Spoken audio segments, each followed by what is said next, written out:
Happening in our backyard in the Senate chamber, a place that was a crime scene just a month ago.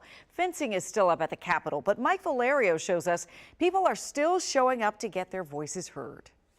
As impeachment moves forward, the fence is a silent backdrop of both lingering fear and grief. It's where people like Matt from Bladensburg say they've come to speak up. This is why things happen like this, because people don't say anything. But beside the armored vehicles and barbed wire, there is MAGA support. This man telling us he will never blame the former president. The frustration was already there among people, I think.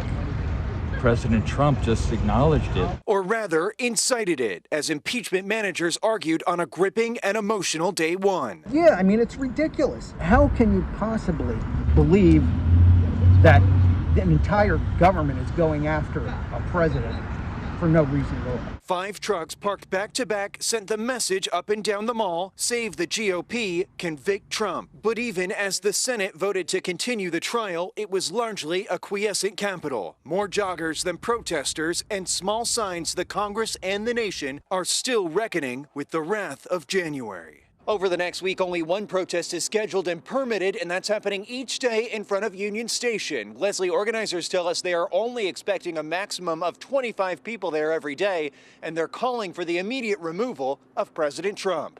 Mike Valerio, WUSA 9.